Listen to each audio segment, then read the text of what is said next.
అందరికీ నమస్తే. తెలుగు నావెల్స్పై పూజిత ఛానల్కి స్వాగతం. రంగనాయకమ్మ గారి కూలిన గోడలు నవలలోని 4వ భాగం వినేద్దామా? శ్యామసుందరీదేవి ఊహించిన విధంగానే మధు తల్లిదండ్రుల ధ్యాస మరిచి దిగులు మాని ఆరోగ్యంగా చురుకుగా అయ్యాడు. బంతిలా ఆడుకుంటున్న మనవన్ని చూస్తే రాజయ్య వేదనంతా పోయినట్టయింది. కానీ కొత్త చిక్కొకటి వచ్చి పడింది. ఆటలకి అలవాటయ్యి చదువుకి పూర్తిగా ఎగనామం పెట్టేశాడు మధు.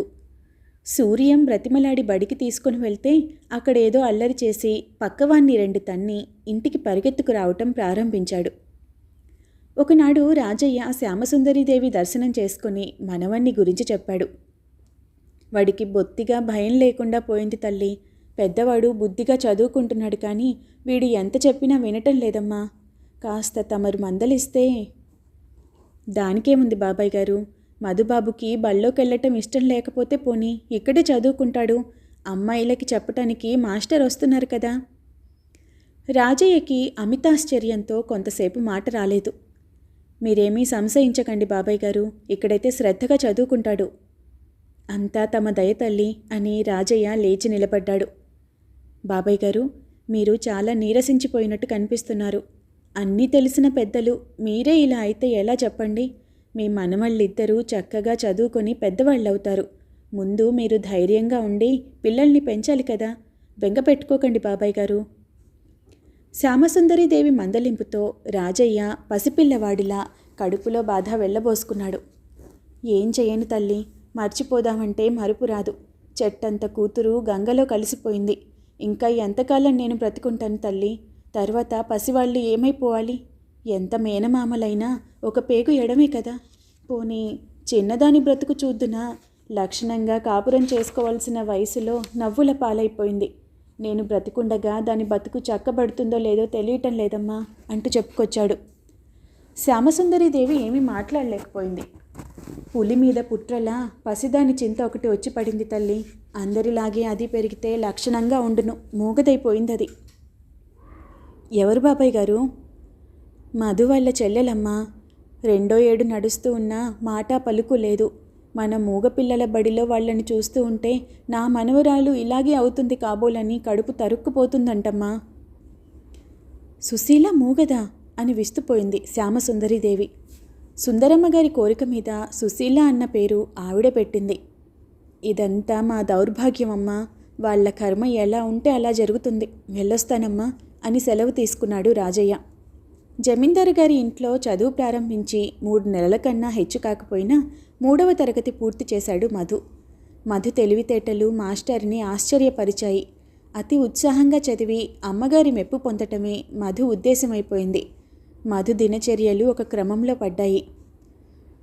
సుధా సుశీల ఒకే వయస్సులో ఒకే ఇంట్లోనే పెరుగుతూ ఉన్నా ఇద్దరికీ ఏ విధంగానూ పొత్తు కుదరలేదు. చూపులకు చందనపు బొమ్మ వంటి సుశీల నోరు తెరిచి మాట్లాడలేని మూగజీవి. పెద్ద పెద్ద కళ్ళతో సంతోషంగా, విచారంగా, బాధగా, ఆశగా చూస్తూ ఉంటుంది. ఆ చిన్నారి మనసులో ఏ అనుభూతి కలిగినా అది విస్పష్టంగా కన్నుల్లో ప్రత్యక్షమవుతుంది. సుశీలని ప్రేమించేవారికి ఆ పిల్ల మనోభావాలు విపులంగానే అర్థమవుతాయి. 4-5 నెలల వయసప్పుడు నవ్వించితే నవ్వటం కానీ, పలకరించితే చూపులు మరల్చటం కానీ చేసేది కాదు సుశీల. ఏదైనా శబ్దానికి ఉలిక్కి పడ్డట్టు, జోలపాటను వినగలుగుతున్నట్టు తోచలేదు. ఒకసారి దీపావళి రాత్రి టపాకాయల మూతకి ఉండి ఉండి ఉలిక్కి పడుతూ కేర్మంటూ ఉంటే, సుధా ఏడుస్తూ ఉంటే సుశీల కమ్మగా నిద్రపోయింది అంత శబ్దంలోనూ. మరొకసారి జానకి పని మీద నూతి దగ్గరికి వెళ్తూ సుశీలని పొయ్యికి దూరంగా కూర్చోబెట్టింది. జానకి వచ్చేసరికి సుశీల పొయ్యిలో మండుతున్న కర్రలు లాగటానికి సిద్ధంగా ఉంది పాకుతూ. సుశీ అని గావుకేక పెట్టింది జానకి. సుశీల మండే కర్రని లాగనే లాగింది.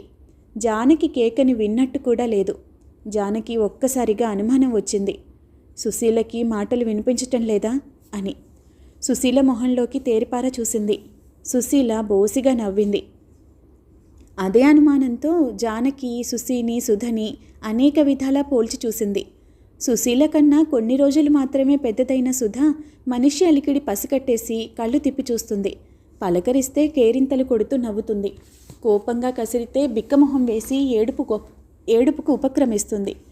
సుశీలకి మాటలు వినపడవన్న సంగతి చూసేవాళ్ళకి స్పష్టంగా తెలిసిపోతుంది. 2వ సంవత్సరంలో సుశీల కొంచెం శబ్దాలు వినగలుగుతున్నట్టు అర్థమైంది. పిలిస్తే చిత్రంగా చూసి నవ్వటం చేస్తుంది. కానీ ఇక మాటలు రావని, సుశీల మూగదని నిర్ధారణ అయిపోయింది అందరికీ. తల్లి తండ్రి లేకపోయినా అందరిలాగా నోరు వాయి అన్నా లేకపోయిందంటే నీకు అని బాధపడుతుంది జానకి అస్తమానం.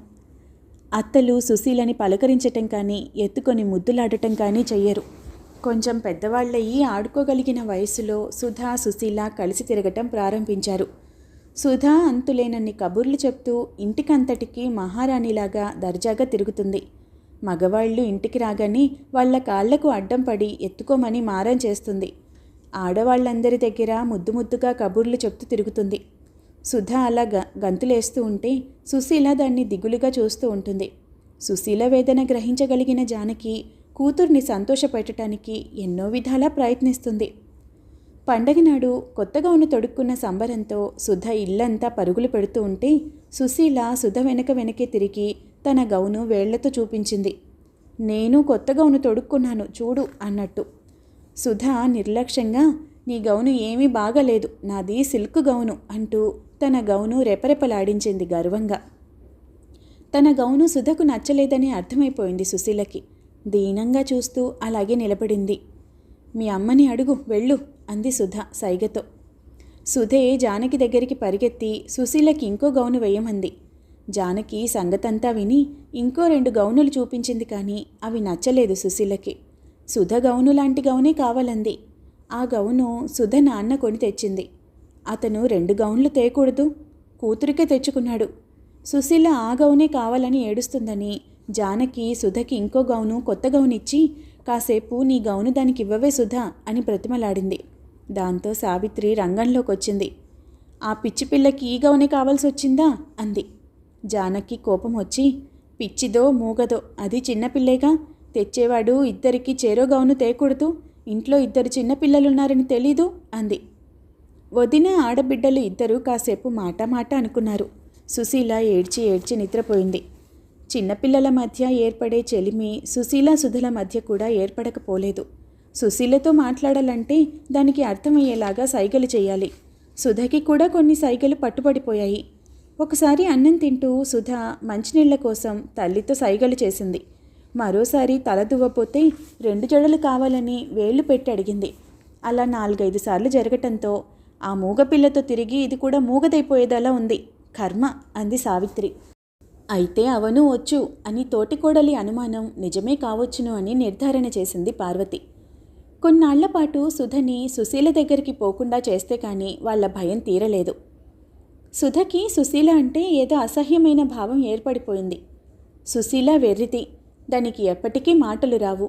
దాని జట్టు పడితే తను కూడా మాట్లాడటం మర్చిపోయి వెర్రిదైపోతుంది. అందుకని దానితో కలిసి ఆడుకోకూడదు అని బాగా తలకెక్కింది. ఏయ్ మూగదానా అని పిలిచి సుశీలని ఏడిపించటం కూడా మొదలుపెట్టింది. జానకి ఎన్నిసార్లు మందలించినా సుధ చెలిపితనం తగ్గలేదు. ఒకసారి సుధ సుశీలని వెక్కిరించటం జానకి చూసింది. కోపం పట్టలేక గట్టిగా ఒకటంటించింది.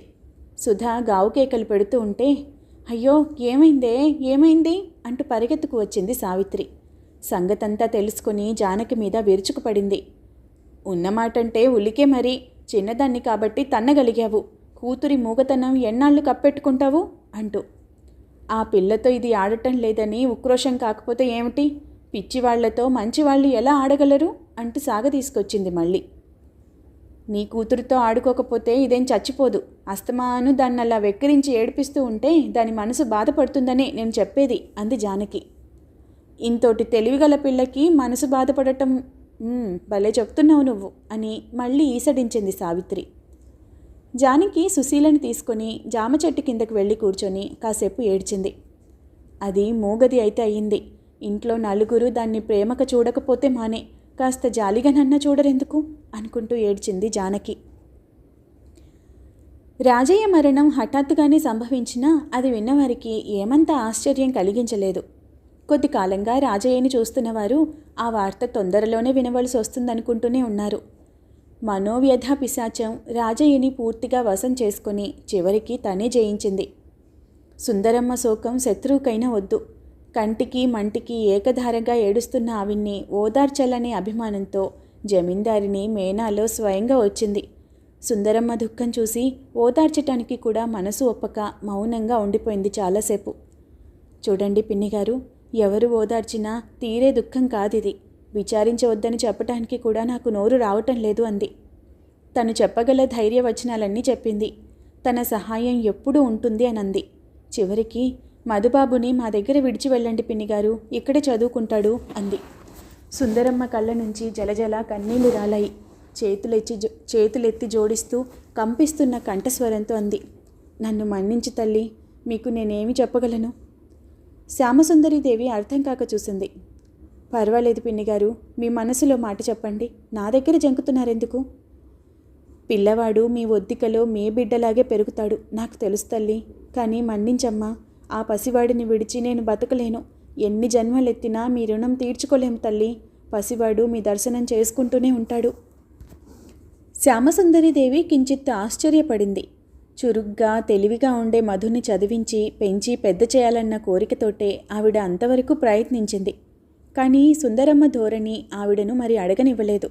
నన్ను మన్నించు తల్లి అంటూ సుందరమ్మ ప్రాధేయపడుతూ ఉంటే, అయ్యో మన్నించటానికి ఏముంది పిన్నిగారు, బిడ్డల్ని విడిచి ఉండటం మన ఆడవారికి సాధ్యమా చెప్పండి అని ఓదార్చింది ఆవిడ. మనవన్ని విడిచి ఉండలేనని సుందరమ్మ అన్నది, కానీ అసలు కారణం అది కాదు. పిల్లలు ఈనాడు ఎంత దిక్కుమాలిన వాళ్లైనా ఒకనాడు అపురూపంగా పెరిగిన వాళ్లే కదా.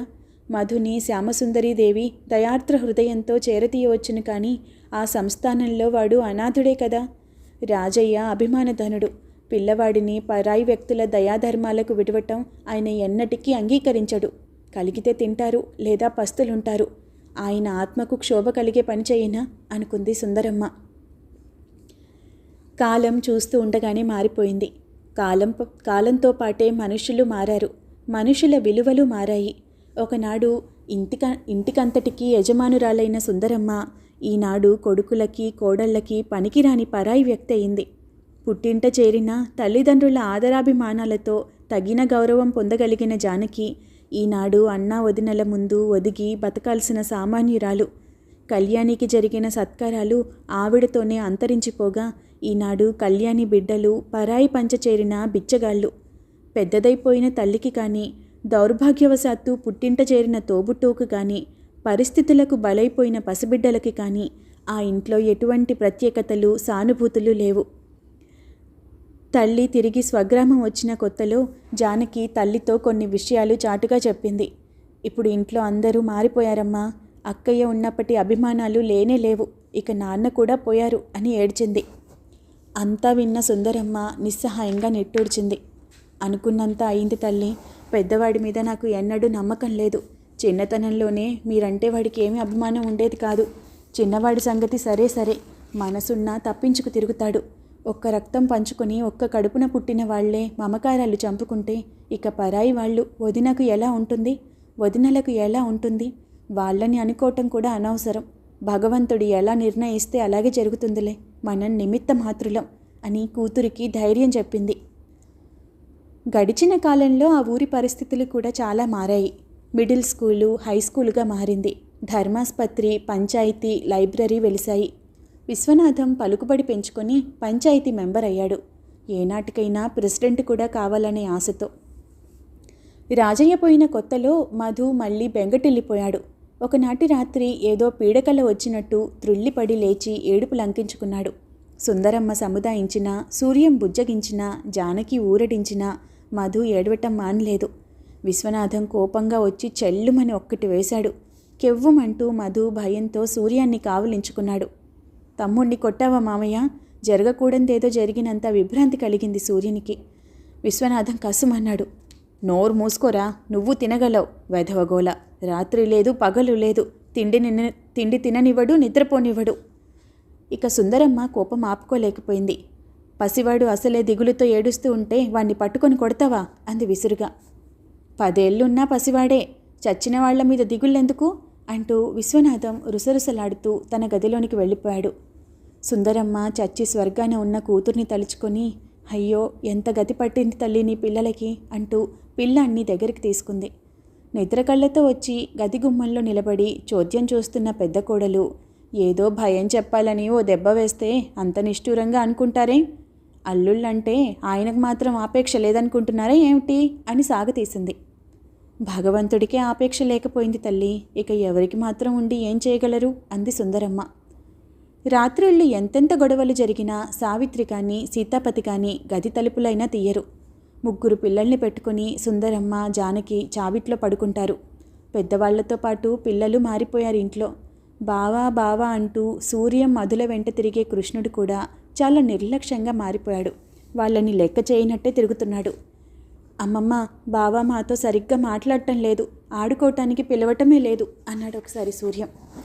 పోనీలే నాయనా, నువ్వు తమ్ముడు ఆడుకోండి చాలు అంది జానకి. తర్వాత సుందరమ్మ కృష్ణుణ్ణి పిలిచి అడిగింది, హేరా, నువ్వు బావలతో మాట్లాడటమే లేదంట, మీరు 3 కలిసి ఆడుకోకూడదు అంది. కృష్ణుడు అప్పటికి మొహం అదోలా పెట్టి రారా మధు అన్నాడు. నేను రానుపో, నిన్న రానిచ్చావా ఏమిటి కసిరి కొట్టాడు మధు. తప్పు నాన్న, మీలో మీరు దెబ్బలు ఆడుకోవచ్చా, బావ పిలిస్తే వెళ్ళొద్దు అంది సుందరమ్మ. నేను వెళ్ళనమ్మమ్మ, వాడితో నేనేం ఆడుకోం, అన్నయ్య లేడా ఏమిటి నాకు? నిన్ను నేను పిలవను అంటూ కృష్ణుడు పరిగెత్తుకొని వెళ్ళాడు.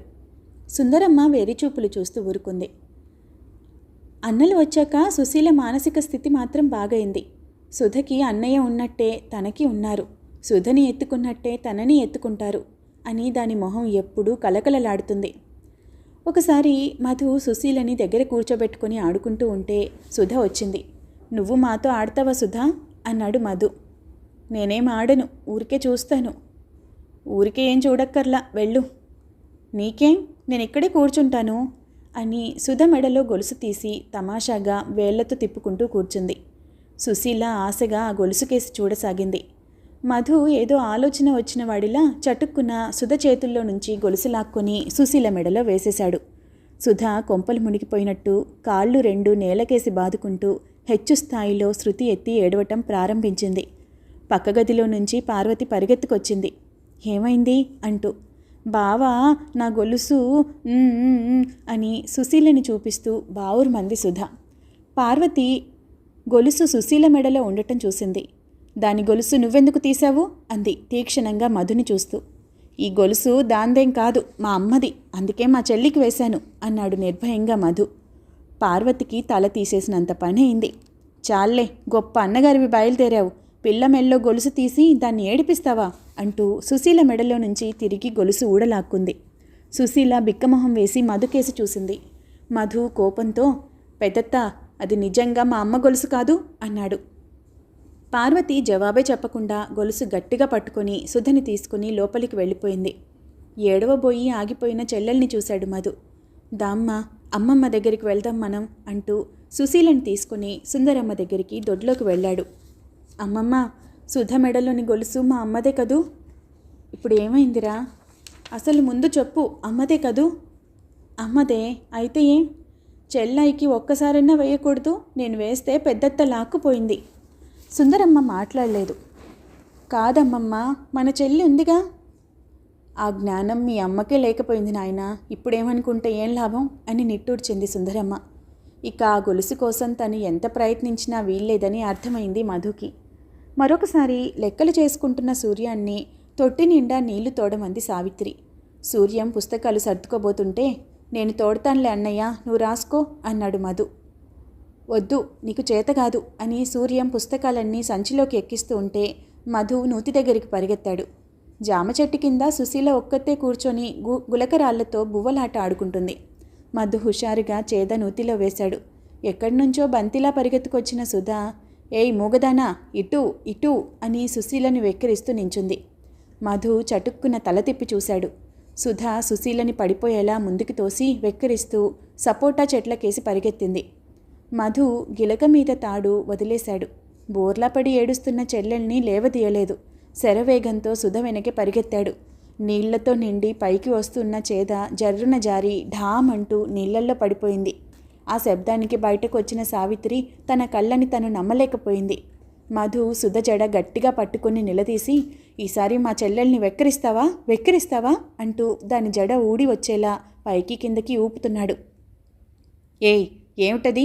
దాన్నెందుకు కొడుతున్నావు అంటూ సావిత్రి రెండంగల్లో వెళ్ళిపడింది. మధు అప్పటికీ సుధ జడ వదల్లేదు. మరోసారి కసిగా ఊపాడు. ఇంకోసారి వెక్కరిస్తావా చెప్పు అంటున్నాడు. అమ్మా అంటూ బావురుమంటుంది సుధ. సావిత్రి విసురుగా మధుని తోసి కూతుర్ని దగ్గరికి తీసుకుంది. భయంతో బిర్ర బిగిసిపోయిన సుధ తల్లిని కావులించుకొని ఏడ్చేసింది. సుధ జడ ఊడిపోయి వెంట్రుకలన్నీ చిందరవందరగా చెదిరిపోయాయి. బంతిపూలు నలిగి కింద రాలిపోయాయి. సావిత్రి మధుకేసి చూస్తూ కోపంగా అంది. ఏమిట్రా నీ పెంకితనం? ఊరుకుంటున్న కొద్దీ మరీ మితిమీరిపోతున్నావే, ఎందుకలా పిల్లని ఉత్తపుణ్యానికి కొడుతున్నావు అని ఎగిరింది. అదే మా చెల్లిని వెక్కిరించి తోసేసింది తెలుసా అన్నాడు మధు అక్కడే నిలబడి. ఓహో, ఇంతోటి అందగత్తెని వెక్కిరిస్తే ఏం నష్టం వచ్చింది అంది సావిత్రి వెటకారంగా. మీ అమ్మాయిని రెండు తంతే ఏం నష్టం వచ్చింది అన్నాడు మధు అంతకన్నా వెటకారంగా. సావిత్రికి ఉక్రోషం వచ్చేసింది. బాగా తయారవుతున్నావులే, తులసమ్మ కడుపున దురదకడ పుట్టిందంట, ఆ మహాతల్లి కడుపున నువ్వెలా బయలుదేరావురా బాబు అంది ఈసడింపుగా. గల్లంతు విని సుందరమ్మ బయటకు వచ్చింది. సుధని మధు కొట్టి ఉంటాడని, అందుకే కోడలు ఆర్భాటం చేస్తుందని వస్తూనే గ్రహించింది. అయినా ఏమీ తెలియని దానిలా ఏమైందర్రా అని అడిగింది. సావిత్రి రుసరుసలాడుతూ కూతురు జుట్టు సరిదిద్దుతూ మూతి బిడాయించుకొని ఊరుకుంది. నువ్వు గాని సుధని కొట్టావా అని సుందరమ్మ మనవన్ని అడిగింది. కొట్టాను. ఏ ఊరికే కొట్టానా? ముందు అదే కదా సుశీలని తోసి పరిగెత్తింది. సావిత్రి కోపంగా అంది. చిన్నపిల్లలు ఏవేవో ఆటలు ఆడుకుంటుంటారు, ఆటల్లో కొట్టుకుంటారు, ఏడ్చుకుంటారు, అంత మాత్రానికి పిల్ల జుట్టంతా పీకి నిలదీస్తావా అంది. అసలు సుశీ సుధతో ఆడనే లేదు, నీకు తెలుసా అన్నాడు మధు. ఛ, నీతో నాకు వాగుడేమిటి అని చీదరించుకొని, రావే వెధవముండా, ఇంకా ఏడుపెందుకు, ఆ పిల్లతో ఆడుకోకపోతేనే, ఈసారి వెళ్ళు, కాళ్ళు విరక్కొడతాను అంటూ సావిత్రి కూతుర్ని విసురుగా లాక్కుపోయింది. సుందరమ్మని చూసి మధు కొంచెం జడిసినట్టు నిలబడ్డాడు. ఇలాంటి గొడవలు తేవద్దని నీకెన్నిసార్లు చెప్పాను? ఒక్క ఇంట్లో పిల్లలు అస్తమాను దెబ్బలాడుకోవచ్చా అంది కోపంగా సుందరమ్మ. అది కాదమ్మమ్మ, నేను అసలు దెబ్బలాడలేదు, సుధే సుశీని కొట్టింది. పోనీలే, సుధ మాత్రం చిన్నది కాదు, దానికేం తెలుసు? అత్తకి చెప్తే మందలించేదిగా. మధు తప్పు చేసిన వాడిలా తల వాల్చేశాడు. ఇంకెప్పుడు సుధని కొట్టకమ్మా, అనవసరంగా నిన్ను చెడ్డవారంటారు. ఇంట్లో వాడటానికి నీళ్లు లేవు, చేద నూతిలో పడింది. ఆ రోజు వంట వంతు పార్వతిది. నీళ్లు లేవు, వంట ఆలస్యం అవుతుందని విసుక్కుంది. పక్కింటి వాళ్ల దగ్గర చేద తెచ్చి నీళ్లు తోడుకొని వంట చేస్తున్నంతసేపు పాడు మేళం, వెధవ సొద అంటూ విసుక్కుంటూనే ఉంది. సుధా పెంకిగా విశ్వనాథం భోజనానికి వచ్చే వరకు ఏడుస్తూ కూర్చుంది. ఎందుకు తల్లి ఏడుస్తున్నావు అంటూ విశ్వనాథం సుధని ఎత్తుకొని బుజ్జగిస్తూ ఉంటే పార్వతి సావిత్రి ద్వారా విన్న సమాచారం అంతా ఏకరువు పెట్టింది. అసలు జరిగిన దానికి విశ్వనాథానికి తెలిసిన దానికి పోలికే లేకుండా పోయింది. మధ్య మధ్య బావగారికి వినిపించేలా తలుపు చాటున నిలబడి సావిత్రి కూడా మాటలు అందించింది. సూర్యాన్ని నీళ్లు తోడనివ్వలేదు సరికదా, తను ఒక్క చేదైనా తోడలేదు.